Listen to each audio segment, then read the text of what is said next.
love doing like outfit checks before I go outside, and so what I've been doing recently is like I won't do more than like 2 tries. Like if I don't like the video enough by the second try, well, too bad. Nothing's gonna be perfect in the way that I imagine it to be. Like it's either this one or this one. One of them's good enough. It's like, and that's why I've been getting more into like videos over pictures recently because I feel like it captures like what life really is. Like I'm not a still frame animation. You don't really know anything about me from like this one single frame. And you're never gonna learn anything about me from this one single frame except that I'm cute as frick. Welcome to Keeping It Real.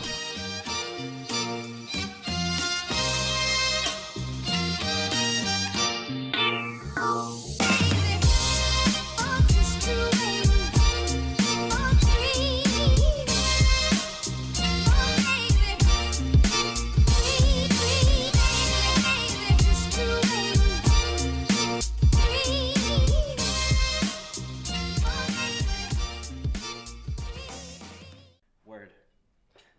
Ethical porn. Yeah. What's all that about?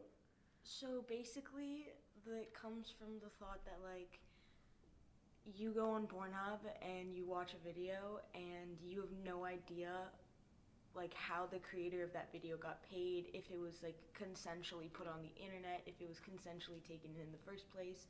A lot of the times it will be kind of obvious that it was like consensually done because, you know, bad acting and like studio lights, but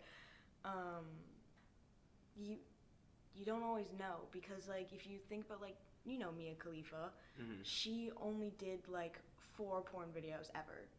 She was paid less than like $2,000 for all of her 4 porn videos. Pornhub and the company who owns the images of her body now have made almost $1 billion using her name and her likeness, and she only saw like $2,000 of that, and she never made any more money. How did she? So she like signed to them first or something? Yes. And like like on her contract, it only said make those 4 videos and like give them pictures or whatever. Yeah. And they like now own her likeness and can do whatever the frick they want with it. And they only have photos that she gave them in the contract, or any photo like she ever takes after that? Probably just the ones in the contract because she's no longer like contracted to a subscription service. I think, is she doing OnlyFans now? I think so, and that would be like her own content.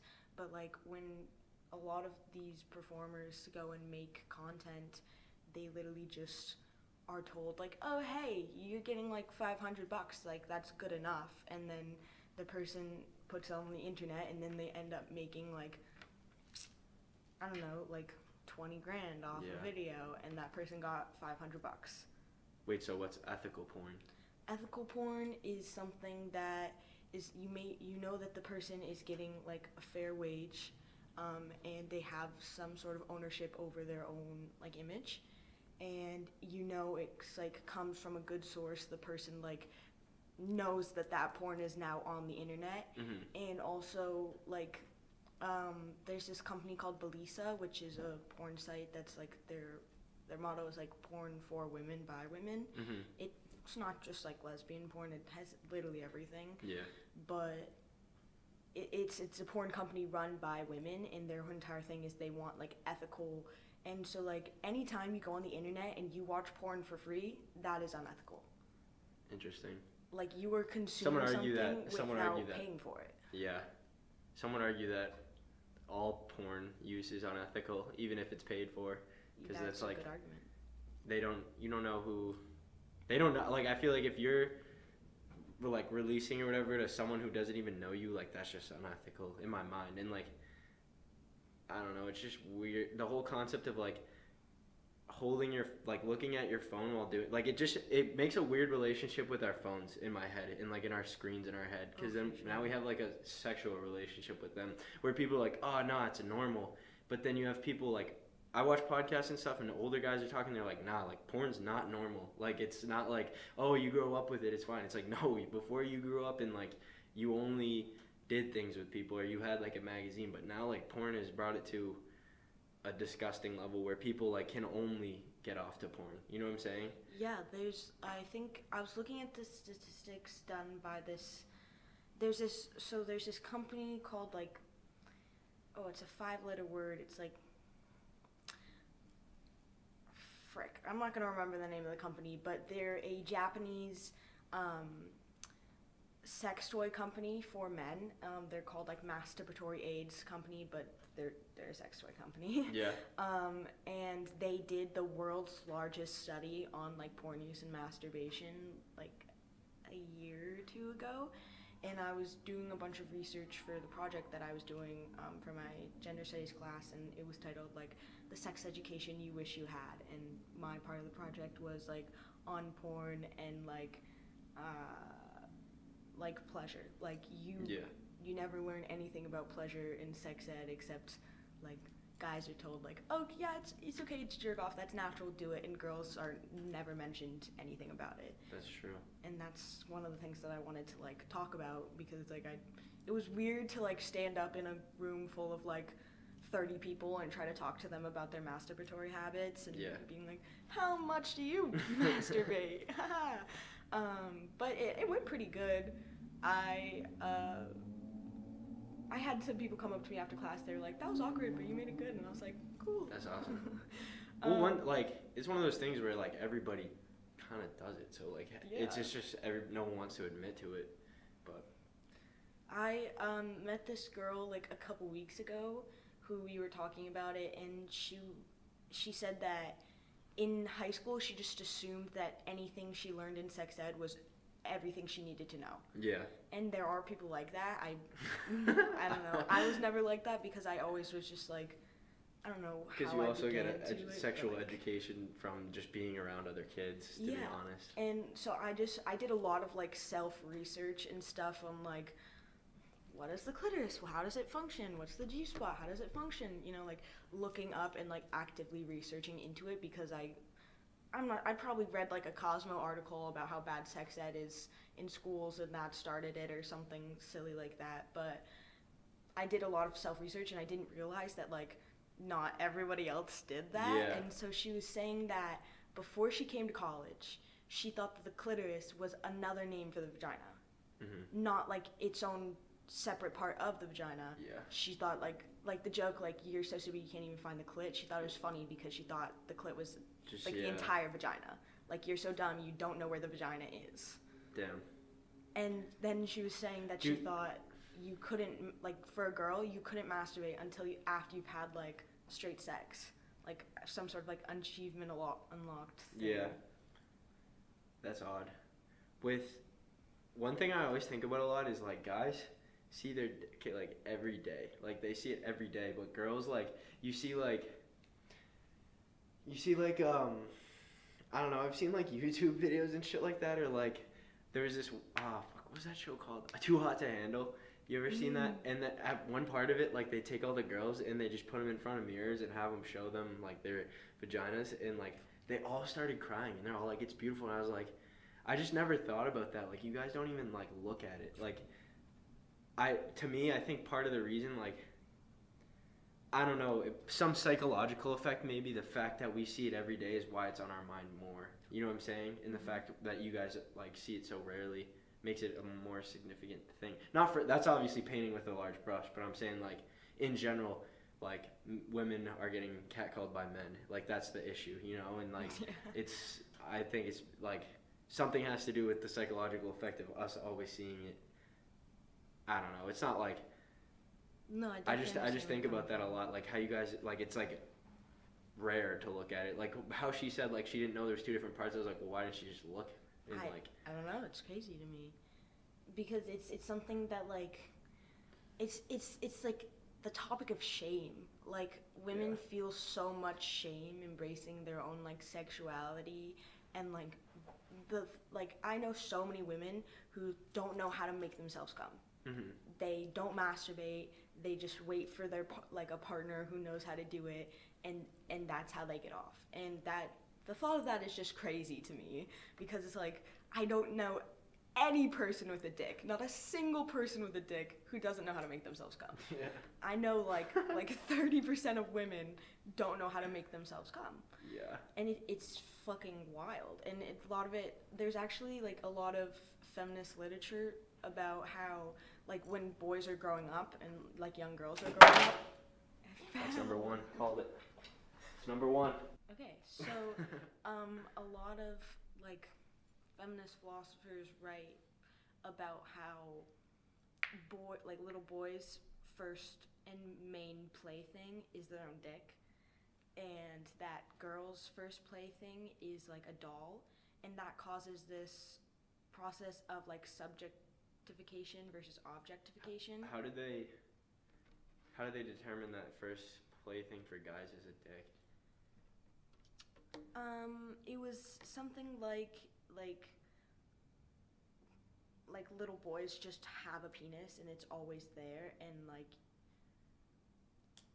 because it's in their face, yeah, and you see it, kind of yeah. going back to that. And so they can like base their identity for a certain point of time like off the fact that they have a dick, and it's just down there dangling, and then they play with other little boys who have penises, and then like penises are talked about and explored because they're there and like very accessible. Yeah. And that causes like a subjectification because like you're basing your view of yourself on your penis. Yeah. Because that's like the first weird thing that you have to play with. And girls are given dolls, and that causes objectification because girls like dress up the dolls and care and feed for them as they wish to be dressed up and cared and fed for, and that causes like a cycle of objectification. Like I am only thinking about myself through this doll that I've personified, and now I will personify myself as a doll. And that causes like the meek and like shy and reserved like characterizations of like how women are supposed to be versus men have like a penis which is like exploring and fun and cool and like causes you to be raucous and all of those other adjectives to define like playful. Yeah, that's interesting. Did you play with dolls growing up? Like were you a part of this? Yeah, I didn't have too many dolls, honestly. I was more into like building fairy houses and exploring the woods because I live in New Hampshire, so I have like my backyard is like just woods. Yeah. So in the summertime, I would just literally just walk into the woods and then come back like 3 hours later and have done an adventure. There's like a little like swamp and like some streams and just like cool nature stuff that I would just explore and play in and, you know, make up stories as like we used to before the telephones to make up the stories for us. And like you'd hit up your friends by just knocking on their front door and then hit the woods. I grew up in a woodsy area too, so we'd do the same thing. And there was like a geocache, you know, like where you like a box and you put something and you take something. That's awesome. That shit was fun too. But so you said you were like, you looked up things and explored things. What age would you say that started? When you were learning like sex ed in high school or before? Probably before, in like 7th or 8th grade, because we had like, so in like 5th and 6th grade, we had like health class that was also like gym class. Yeah. And like once a week we would have health class instead of gym class. And I remembered like we were separated by gender and shown like a video of like, here's what it's like having your period, and here's why everything is going to suck for the next like 20 years of your life, and here's what it's like giving birth to a baby, and like all of these things about. When you watched the video of birth, was it just girls or everybody? I think it was just girls. Really? Yeah. In my class, we watched it all together. Which is like kind of whack to think about it, because I think they just like were like trying to protect the boys, but it's like, protect the boys from what? Like this is we're the gonna origin see it of eventually, life. hopefully, if you have a kid. Yeah, and like looking back on it, that probably would have been so dysphoric if you were someone who were having trouble with like your gender identity and the people were like, okay, you're only gonna, like, say you're a girl who thinks they might be a boy, and you're being told, okay, here's only the information about girls, no other information, you're good, that you don't need anything else. Mm-hmm. And I feel like that caused a lot of problems with, like, boys legitimately knowing nothing about periods, and all of the jokes that, like, oh, I get kicked in the balls hurts so much more than having a baby, and, like, cramps are just fucking weak, like, toughen up, like, girls have the, like, excuse to act irrationally angry once a month, and I have to keep it together all the time, and it's like, that's actually a New Girl quote where Nick is like... Is it Nick? I was going to say, I had to have that Nick. You have an excuse to act irrationally angry once a month, and I have to keep it together all the time. And Jess is like, Nick, you're irrationally angry almost every single day. He's like, no, I'm not, and, like, starts getting irrationally angry. That's funny. And it's like, if guys were taught what happens during a period, and, like, the fact that your hormones are literally, like, tripling at that point in time, and you just have, like, a shorter fuse, so, like, boyfriends would be like, oh, you don't care about this,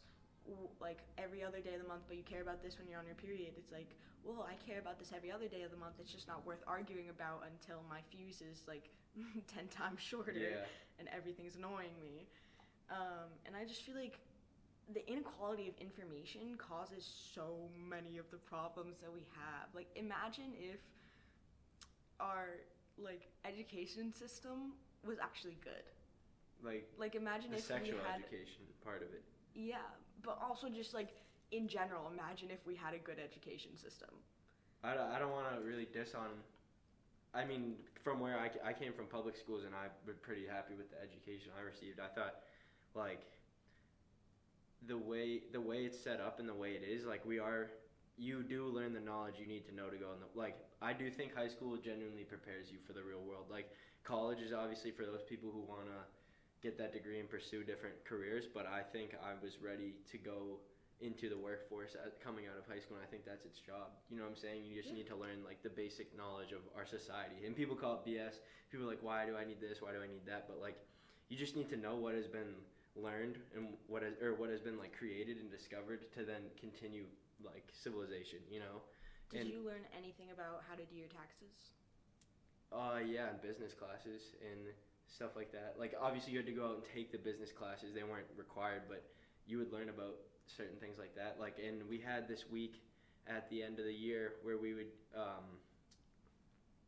go through stations, and they would teach us, like, how to finance college and, like, how to actually do it and manage it, and, like, what financial aid is, how you're going to do it, and, like, what taking a loan out is going to look like and how that's going to look over time. Like, I really did feel prepared for, like, taking care of the real world. And, like, I feel like a lot of the people, obviously that wasn't offered at all schools, but I'm just saying, this is just my school specifically, and anyone who, like, complained about not knowing, I feel like just didn't take advantage of what was given to us. In my school. I can't speak for every other school. You know what I'm saying? Yeah, but it is like that, but also, like, for my school, we had, it was mandatory that throughout our 4 years, at some point, we take a personal finance class, and, like, how to pay your bills, how to, like, organize your money, how to do taxes, like, how the stock market works, like, all of these other things to do with just, like, how to spend your own money, retirement accounts, all of that.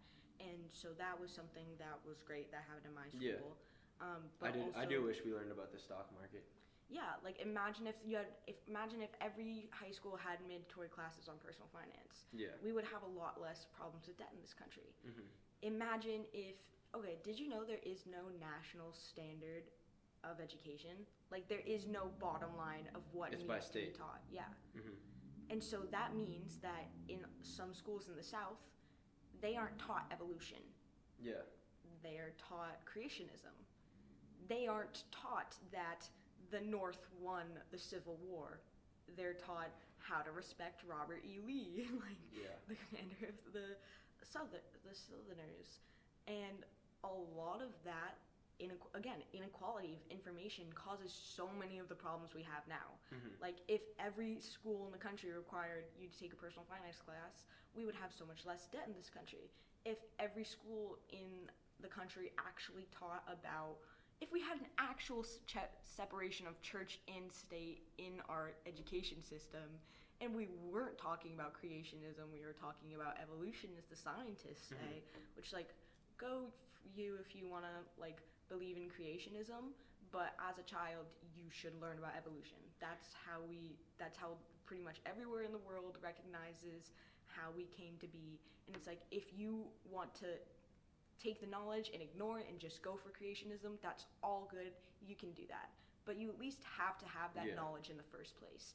And the fact that they're not given that knowledge in the first place causes a lot of problems between, like, the Bible Belt South and, like, some, like, northern liberals, like, with just, again, inequality of information, because they're being taught something that is different than what's being taught over here, and that causes so much division. Yeah. And again, like, I know plenty of places. Do you think that's the cause of it, though? Like, the cause? Because there's... I guess it would be the cause, because then, like, I don't know, I feel like a big cause of it all is social media right now, because the algorithms show you what you want to see, but I guess from what you're saying, you would start to see you'd start to see what's around you, so it would just come from that, I guess, yeah. Yeah, and, like, imagine if we had, like, an actual understanding. So my school did a really good job of, we had, like, sophomore year was dedicated to, like, American history, and my teacher ended up doing, like, a really deep dive into slavery and, like, Jim Crow era, but also my history teacher didn't know what redlining is. Yeah. And I had to, like, I was literally a sophomore being like, are you going to teach us about redlining? And she's like, what is redlining, Scout? And I'm like, hello, college graduated history teacher, you don't know what redlining is? Yeah.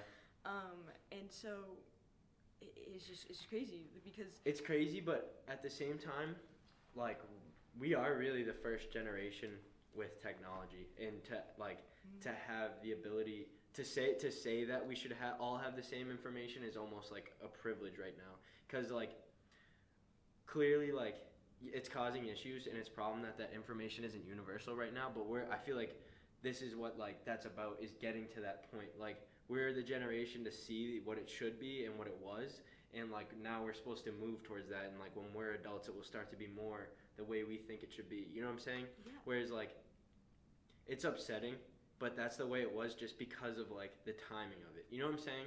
Kind of, like, I don't think it was, like, when we talk about, like, division and we talk about all these stuff, like, a lot of people think it's very purposeful by, like, a higher ups and elites, which I can get behind on a lot of topics, but this one almost feels like it's just because education is behind the technology curve. It's not funded. You know? Yeah, enough. Exactly. Also, like, I agree with that, but also, like, we've had the exact same problems with education for generations before technology existed.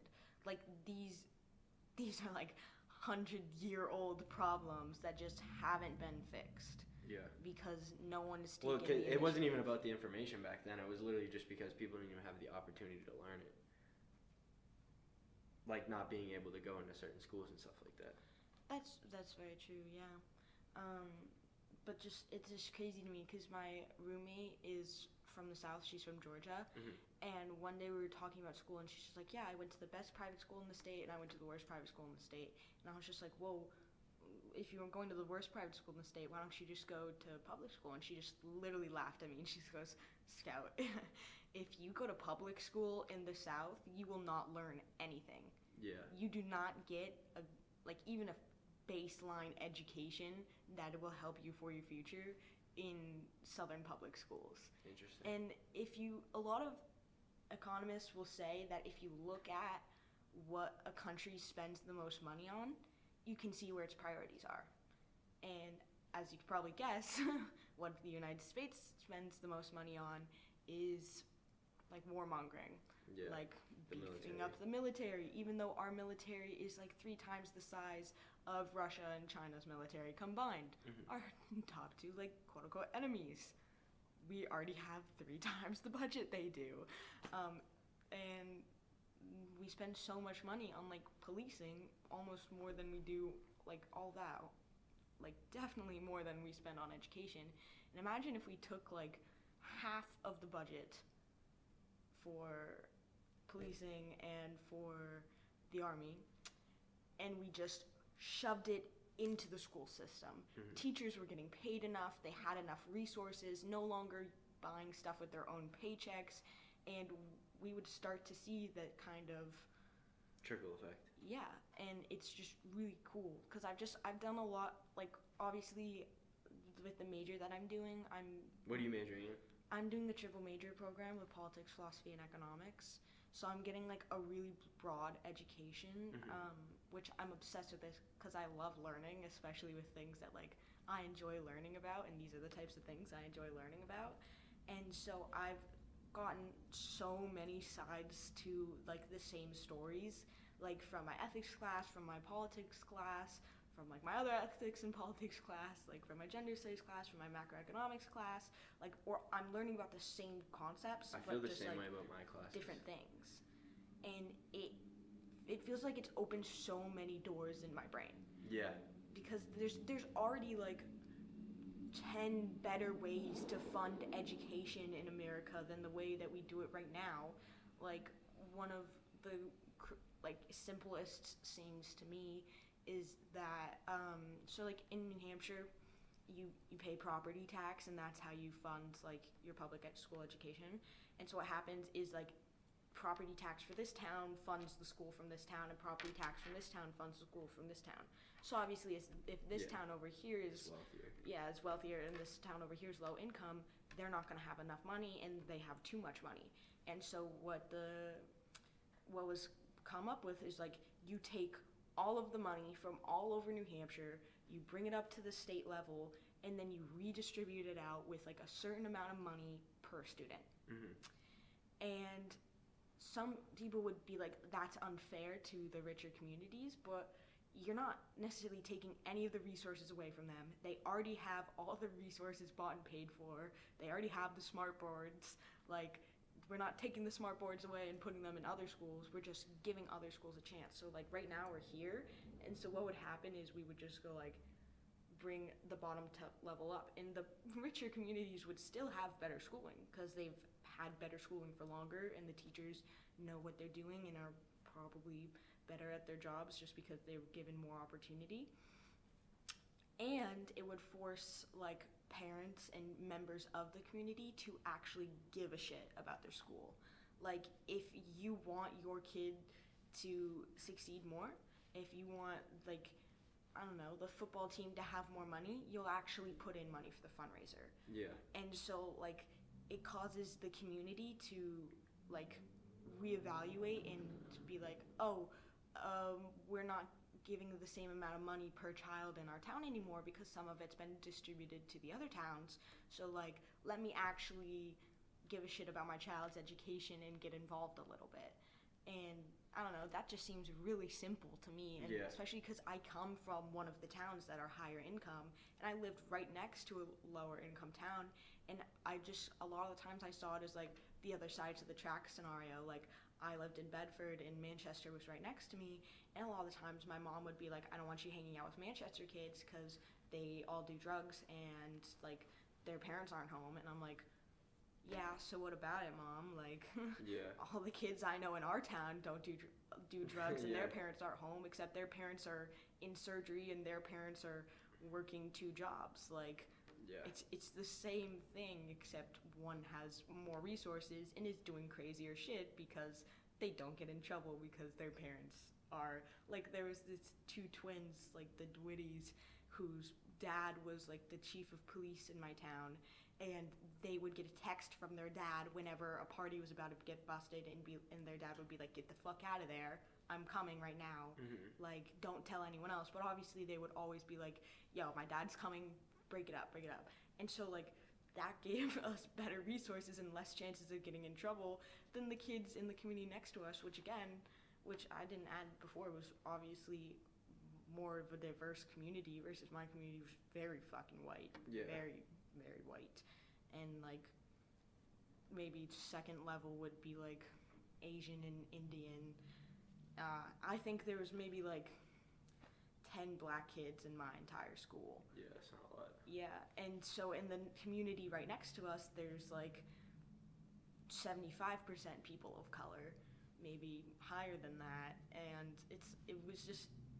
it's just like the dichotomy of like the two different worlds right next to each other, and it's one that I was like so often intermingled with because I would hang out with all the kids who like lived right at the edge of the town line, and so they basically like they lived their lives in Manchester, but they went to school in Bedford, and it was my mom hated it because she was just like, Scout, you're getting distracted, because all these people I hung out with just wanted to be like nail techs, or like work on cars, like go to shop, and my mom's like, you need to like more focus in like going to college. I'm like, what if I don't want to go to college when I was like 14? And she was so worried it would like derail me for my future, but like here I am, Mom. I wasn't derailed.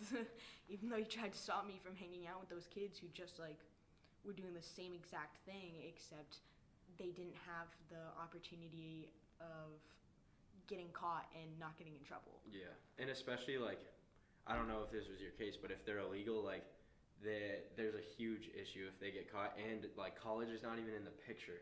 You know what I'm saying? Like, because there's no FAFSA help, there's nothing. Like, I had a girl on a podcast who she was illegal, and she was saying that like there was no chance of, like, it wasn't even ever an option. You know what I'm saying? Like, it never in her head was like, oh, I could do this. It was like, oh, I'm gonna go to nail school or like beauty school, you know, and then I had a tech school in my town too, and like a lot of people would just go straight to a tech school and then pick up a vocation and then do that for their life, you know. So it is crazy how that shit happens, and like how it almost seems like there's no way out sometimes, you know, and like it almost is like, oh, you just have to wait a couple of generations for this family to like have a chance, you know, and it's like, Jesus Christ, what are we doing, you know? Because these kids are growing up like knowing the fact that their parents don't have money for them to spend on college. They know the fact that college Keep going. is insanely expensive, and they just figure, well, like, I'm creative, I'd rather do nails and hair than consider anything else that might also be like a passion of mine, but I don't want to have to go into crippling debt to do it. Yeah, and it's not even like now at school, it's not like crippling debt that you can get out of. It's like, oh, like I'm just never gonna be able to get out of this. Like, I was talking about this with my parents, and they were saying, and one of my teachers, Miss Champ, she was saying how, like, yeah, back in college, like, I would work during the school year and the summer, and I paid off my college. She's like, you guys don't even have, like, the opportunity to do that. Like, you could work all summer and all year and still come out with debt, because it's just outrageous how much college is. Yeah, I remember one time I was talking about it with my grandpa, and, like, he said basically the same thing. Like, I worked and I could pay it off, and I pulled up one of those, like, money calculators of like how much inflation of how much it would be like then and now, and his college cost now was like $15,000 a year in today's money, and I was just like, I'm paying $15,000 a semester. Like there are some schools that you're paying like $40,000 a semester, because I think the most expensive school in the U.S. is about $80,000 a year. Something like that. Yeah, because I was looking it up the other day, and I was like, there is no opportunity. Like, college is a business now. Nobody freaking cares about educating people. If we gave a shit about educating people, like, in the country, if we made it like our top priority, if we made like getting everyone with their big beautiful brains the opportunity to like educate themselves and study whatever they wanted, like their passions, we would probably have flying cars by today. Like, it's crazy because we don't prioritize that, and how can we expect our society to move forward if we're using the exact same model? I'd say on the base level, the people you see day to day care about education and care about making it better, but it's the people we don't see and the people who make the decisions who don't see us. You know what I'm saying? Yeah. And like it's really like what everything's coming down to. It really feels like people versus the people with the money. You know what I'm saying? It's really that. The biggest, like, honestly, like the biggest problem or the root of all problems when I look into my major is environmental science, so we talk about like. So I'm kind of in the same boat with you where like every class was connecting. Like I'm talking in philosophy about like ethically how things is in nature and stuff like that. And like in my writing class we were doing the same thing. In like my creative course, we're thinking of ways to become more sustainable. Like it's crazy. Like when I got here, I was like, is the goal of college just to teach people that we fucked up and we need to like fix global warming? And like it seems like that's just because I'm in the science program, whereas you in a different program, we like the base message is, oh, we fucked up and we need to make people feel like loved again and like give people an opportunity. But what I was kind of getting at is like the biggest issue is the distribution of wealth.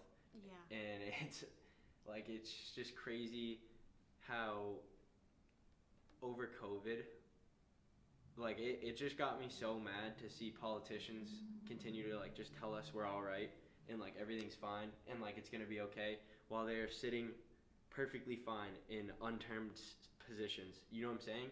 And they were fine in their big house. Nancy Pelosi's taking videos in her big house with her big full fridge, and then go getting haircuts and barbers that she shut down, telling people she got set up, like just crazy shit like this. Like politicians just doing disgusting shit, and it's just so aggravating because you feel hopeless with this gap. You know what I'm saying? Yeah. And it's almost like the only way it is fixed is if the people with the money make the decision that they want to fix it. Like they're really, it's like a stuck feeling. You know what I'm saying?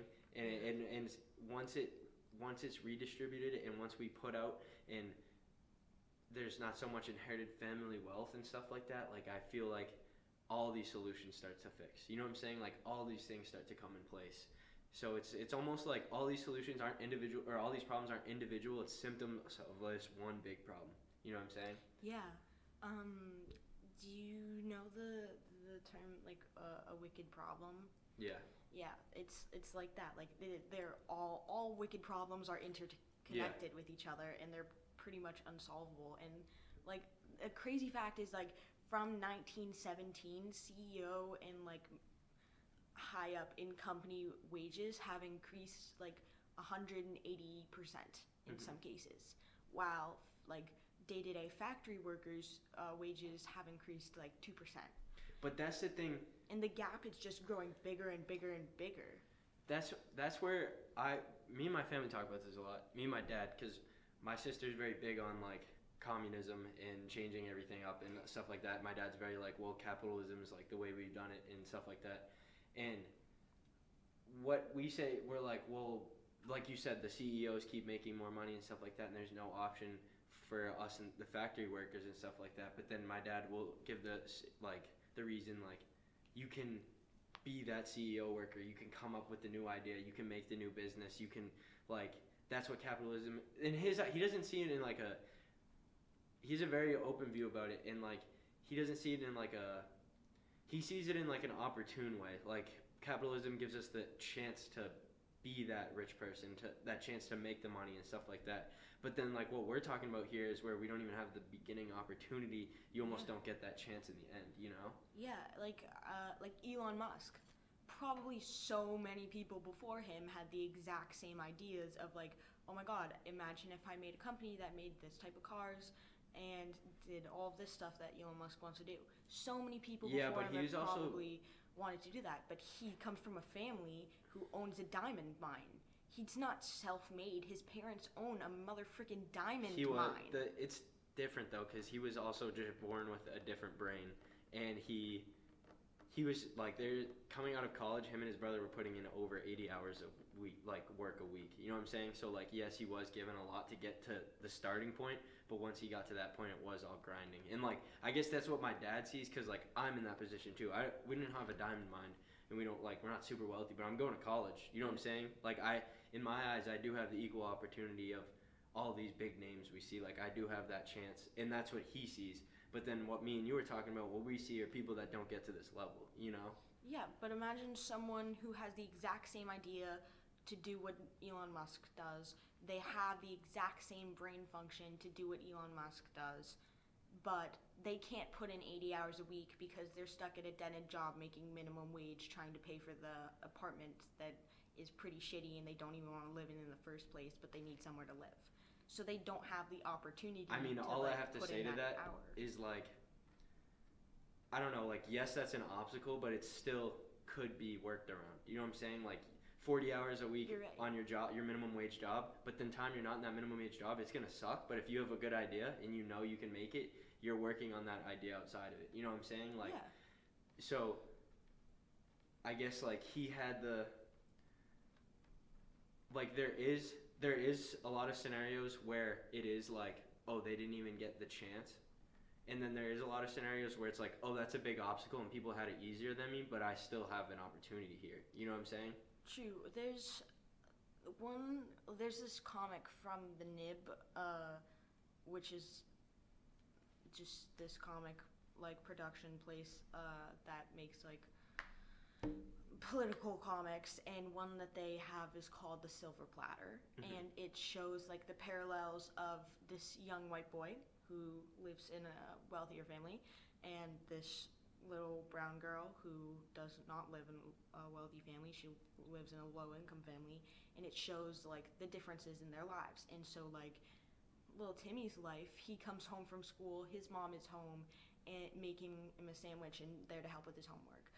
Sarah comes home, her parents are both at work, she doesn't necessarily have the motivation She yet to do her fucking goes homework. to work with them. That's how that would happen. And so like, oh sorry, that's just my No phone. worries. Timmy grows up a little bit. He's like in high school. He's having problem with his grades. His parents hire him a tutor. Yeah. Sarah's having problem with their grades. Their parents are trying their best, but they can't hire her a tutor. So she just has to like continue struggling. Timmy gets to go to college debt-free because his parents are able to pay for that, while Sarah's working 3 jobs trying to pay for her college. And Timmy gets to go through college quicker because he doesn't have to work, because he can put more energy focused in college, while Sarah eventually gets too stressed with doing 2 jobs trying to pay for college and a place to live and food to eat, and also like doing her course load, so she eventually drops out and just does her minimum wage jobs now. And the comic ends with Sarah being like a waiter at an event for Timmy, and Timmy is taking like a piece of food off of a silver platter that Sarah's handing him, and it's quoted, he's like, nobody's ever like given me anything, I've worked for everything that I've got.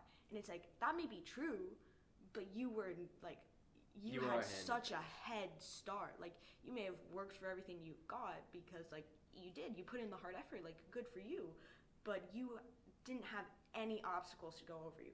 Like think like a track, like your track lane is completely clear, while Sarah's track lane has like 12 hurdles, each one bigger than the next, and eventually she doesn't even have the leg to jump over it.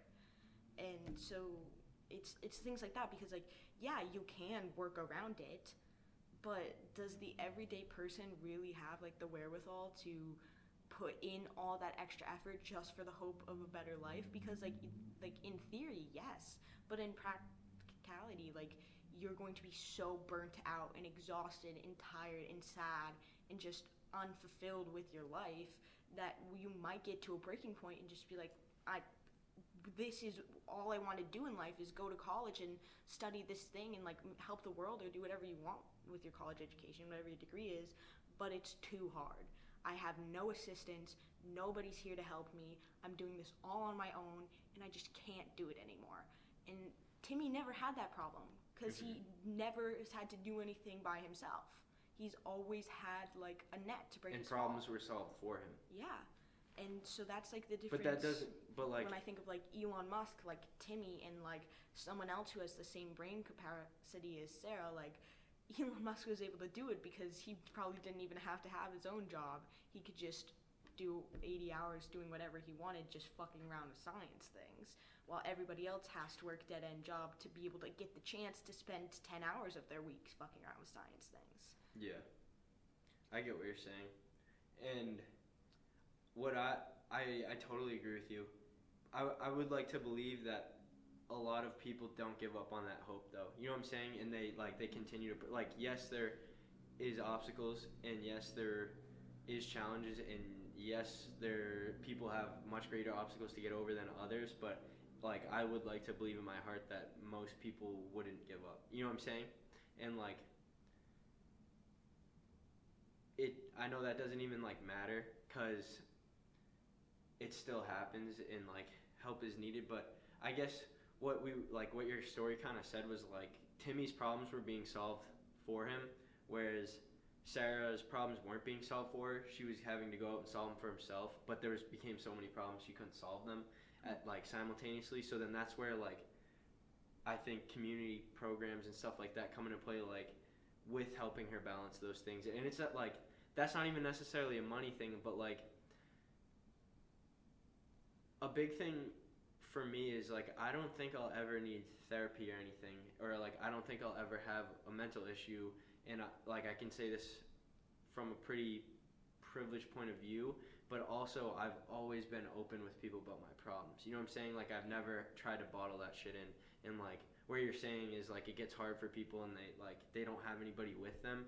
Like I've always felt like I've had people around me outside of my family, and like that's kudos to my school and my community and stuff like that. But then that attitude of like being able to like just knowing that humans are also around me that also have the same shit, like knowing that and then bringing that to college. Like I was literally talking about this with the guy who works at the cafe in Samia, his name's Sammy. He was talking about how like he's like, if any one of you ever like killed yourself because you were depressed, he's like, that's not because your therapist was bad, that's not because you had too much work. He's like, that's on us, like that's on the security guard, that's on the cafe workers, that's on the professors, because we're not like checking in on you, you know. And like that lesson's always stuck with me, because I feel like that's one of the problems that a lot of people have that make them stop or make them feel like things are impossible, and then they seek out therapy, which is very useful, and seek out medication, which is also I have opinions on medication that are kind of unpopular, because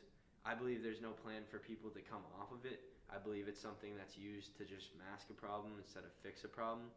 And but like the lesson I've really learned is that like we just need to treat humans like human, like just take time to be human beings, you know. And it's been lost, where we all have this bag of shit and we all have problems, and like we read stories and we love underdogs and heroes and we love the people who have the shitty starts, but in our own lives we don't want to show people that. In with social media, that's catalysting this problem, because we're just becoming a sad generation with happy pictures. We're just creating avatars that people want to see. And like I think that's honestly one of the biggest problems right now with people stopping and giving up, is because they feel like they're the only one who has the adversity, you know, and the only one who has the mental blockages and like the anxiety and stuff like that. Whereas I really feel like you could talk about it with a lot of people around you, and even if that person's in this exact same bad place, you two sharing with each other is like just gonna help immensely, you know. Yeah, it's kind of funny that you say like sad people with happy pictures and like characters of ourselves. My friend Meredith, just last week, completely wiped everything off of her Instagram and changed the name to like Mary Arsenio, and started posting pictures of this like 3D created animated girl. And it ended up being for a project she was doing in school about social media. And the project, like her way of doing it was basically saying like Mary Arsenio is everything I wish I could be. She's like tall, she has long legs, she has beautiful bouncy hair, she has like friends, she has a girlfriend, like she has cute outfits, and it's like this is what I'm trying to show on social media. And through that project, she was saying like she realized that like she can't be Mary Arsenio. She's herself, Meredith Tokak. And like it was just really cool because she literally used this avatar and started posting pictures of this avatar online. It caused like a bunch of people to unfollow her and stuff, and it was just a whole big funny story. But she just did this to show that like when you're posting on social media, you're literally just showing an avatar of what you wish you could be.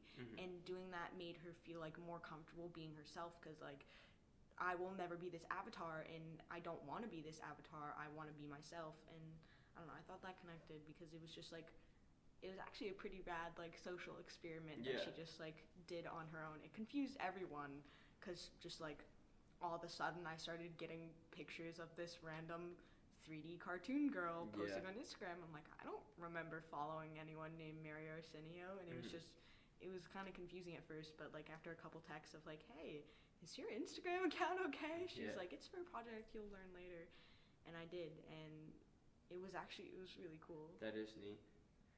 We were talking about that in a writing class, like how you really can just project whatever you want to be, the best you, and it freaks me out because we have that now, and then we have COVID now where you're supposed to stay inside or wear a mask and not show yourself. Like, it just all freaks me out a little bit because we were reading this story that was like, it was just hitting in the winter way too hard about, it was called The Machine, and like how everybody lived around underground in their own rooms alone and saw everything, like used a screen or whatever to like communicate with everyone, to teach classes, to learn classes while I'm learning this class through Zoom.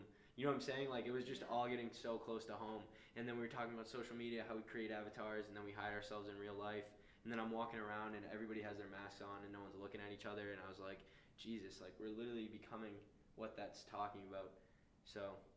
Does that, okay, correct me if I'm wrong, but does that story involve, like, some sort of, like, punishment of, like, this really complicated machine, and there's this general who comes to visit, like, how the machine works, and it, like, literally carves words into your skin, or is that? Nah, different thing. It was like a short story. There's this other short story about this, like, general who comes to visit, like, this, like, torture death device that they have. And so basically there's this person who is in the army who was basically sent there because his commanding officer said that he like talked back to him, and that was it. That was his like entire trial. Yeah. And he was just like thrown in jail and then brought to this machine. And so basically this guy is standing there like, so you never asked his side of the story? And the guy who's like explaining the machine, he's like, no, we don't need to ask his side of the story. Like, his commander wouldn't lie. Like, yeah. What are you talking about? That's insane. Why would I even have to ask him his side of the story?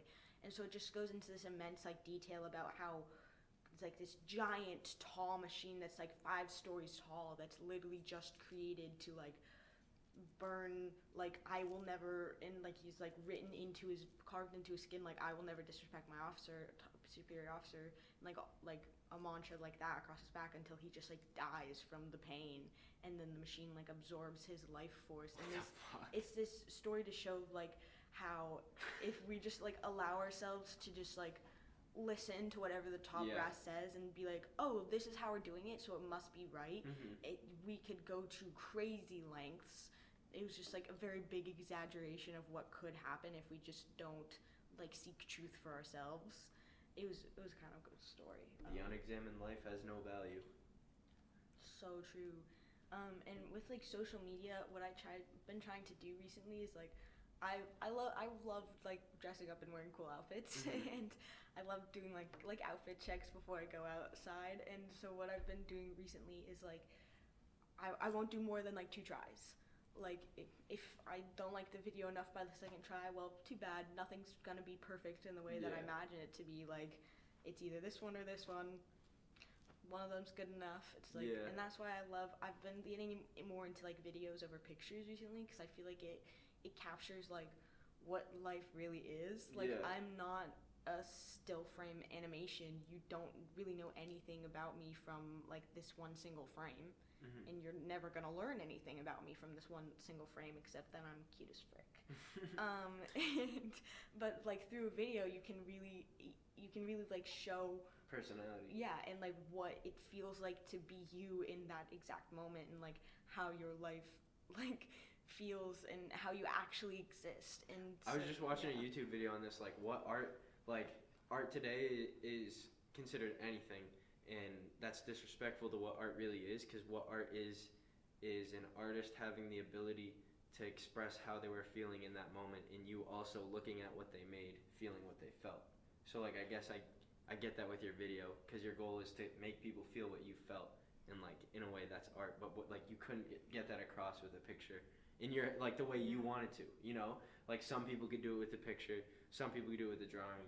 Some people could do it with a video. I do it with a podcast. You know what I'm saying? Like, it's anyone's medium, you know? I've always wished I had some semblance of artistic ability, but Because I have like all of these really awesome like thoughts. Like I used to want to be a fashion designer. I was obsessed with Alexander McQueen, who does these ridiculously crazy like alien-like outfits. He's long dead, but I loved looking at like I would just search Alexander McQueen fashion shows and just like spend hours searching through like images, just looking at these crazy outfits, and I would have all these cool ideas in my head, but I could never like put them out on paper. So I just kind of at some point I gave up, but I was like, I'm never gonna be able to draw the way I want. And if I'd put more energy into it, I could have gone to that point, but I didn't, because I felt discouraged about the fact that nothing in my brain fit on the paper the way I wanted it to. I feel the same way about a lot of ways of art, but one thing I've come across recently is like making YouTube videos and stuff like that, and this is the one thing I felt like I actually am putting down what I'm thinking. You know what I'm saying? And like I'm so excited for summer to like really get into it. I've only done a couple here in Boston, but I want to do more, and like just different clips and like short narrative stories, and like really something like deep meaning to it, where you need to like actually watch and think about it and like to understand what I'm trying to put out. And like I've been able to do it, and I know how to do it, and like I've made videos and I haven't posted them, and like it's come out how I've wanted to, and it feels so good to finally have like found what like that medium is. You know what I'm saying? Because like it wasn't drawing, it wasn't like painting, it wasn't whatever art class was. Like it was in this like video editing that I had to pick up on my own, you know. And it just feels you should push yourself to try to find that with the drawing or something, or like whatever it is, because when it clicks, you're like, holy shit, like now I can show people how I feel. So weirdly enough, I've kind of found my own medium, which this isn't art at all. It's nothing like what you're doing, but if I get how you're feeling through it, it's art, apparently, based on the definition I heard today. I love just like outfits, like how I dress. That's art. What are you talking about? That's how I art. feel like on a day-to-day basis. Like I dress how I'm feeling in the morning, and sometimes I'll like wake up and I'll be like, oh, I want to wear this shirt, and then like I'll base an outfit around that shirt, or I want to dress up like this style, and then I'll try to embody that style and what it means to my brain, or like I want to dress as this feeling. And today the outfit idea was kind of like childlike, because I'm obsessed with this dress. I got it from Target, and I always got like the cool socks that have butterflies on them. Forces. They were the spring collection, the summer collection like 2 years ago. I'm obsessed with them. They're gingham. It's crazy how we all decided like Air Forces are the shoe. Like I'm literally wearing them right now too. They're pretty comfy, except for the fact that both of the Air Forces I've had, I think because they were like a little too big for me, but I got them a little big for me because I heard that like helps them crease less. Now have like holes in like the back of the shoe because of just like rubbing against it, I guess. Like I went to Disney before the pandemic started, like literally February of 2020. That's nuts. Yeah, I remember joking on the plane there of being like, oh my god, like imagine if we got COVID right now, how funny, like not literally giving it any care of the world. Yeah. I remember like posting on Instagram, and my caption was like, take me back after quarantine, and because quarantine was supposed to be like it was so funny how that mindset was, like everyone was like, oh, it's 2 weeks, it's fine, we'll be fine, and then it's pretty fun. After 2 weeks we're like, fuck, like, Italy's fucked. And I wore my Air Forces, and literally one day of walking around at Disney, I had giant holes, like the stuffing was coming out of my shoes because I would just wear cool fucking tall socks. Because if you're not wearing cool socks, like what's the point? I honestly wish I had some style, but all my shirts are free shirts that people give me, and all my clothes are just like athletic shorts and like just shoes that I'll wear to like I don't think about it that much. I wish I did though. That's something in this summer I want to get into, is shopping for some clothes that is more like, oh, like I like them, whereas right now clothes is like, oh, you just put them on because you gotta have them on. Yeah, I am getting to the point where I want like at least 90% of my closet to be sustainably sourced, and the other 10% I want to be from small businesses.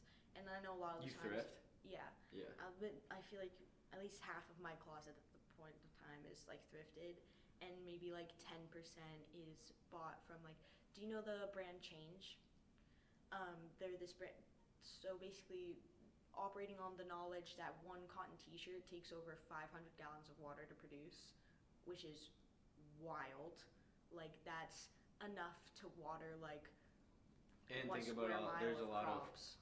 of Pesticides. no, there's a lot of coal and there's a lot of oil and stuff burned in that process too. And Yeah, it's so terrible for pollutants the emitted and environment stuff. the way that we make like fast fashion, and so especially like now that it's like summertime, every single day I'm battling with the desire to go on like Zaffle or like Romwe, all like the fast fashion websites, and order like 20 bikinis because they have such cute bikinis for such cheap prices, rather than like buy 2 new bikinis for like the same amount of money.